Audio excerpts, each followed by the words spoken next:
Sometimes the best thing that happens in youth sport is the thing you thought was the worst. It's not the training, it's not the matches, it's not even the results. It's what happens in your own head before, during and afterwards. The replaying, the questioning, the trying to make sense of adult decisions that just don't quite add up. And you tell yourself, if I can just understand it properly, I can deal with it.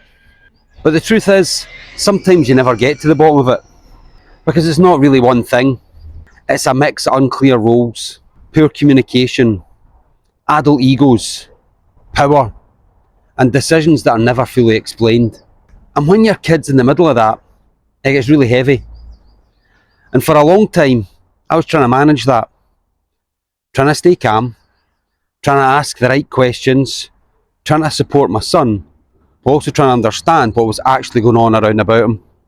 And all that time, I felt like asking questions made me the problem. And that's exhausting, because you're not watching the sport anymore. You're managing an environment that you're trying to survive. Then something changed.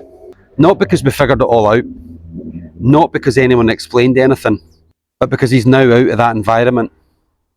And for the first time in months, maybe even years, there was just clarity.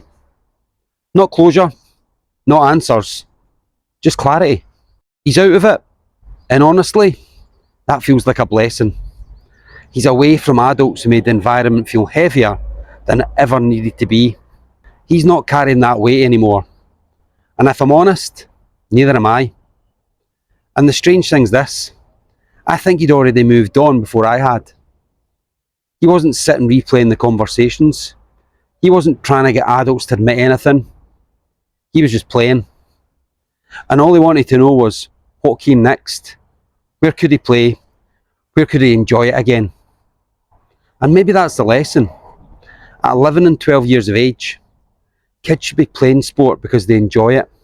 They should be trying things, making mistakes, playing freely, not overthinking where they stand, not trying to decode adult decisions, not feeling like they've done something wrong when nobody's actually told them what it is. Now look, I'm not naive. There are no perfect environments.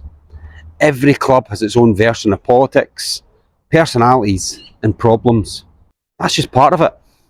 But there's a difference between an environment that challenges a child and one that quietly weighs them down. And as a parent, sometimes the most important thing you can do isn't fight, it's just recognise it and then step away from it. That doesn't mean you get answers. It doesn't mean anyone admits anything. It just means you stop trying to solve something that isn't set up to be solved.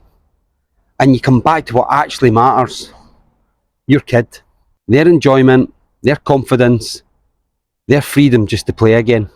So that's where we're at just now. No big statements, no dramas, just he's out of that environment and we move on. Play strong for sport, play strong for life.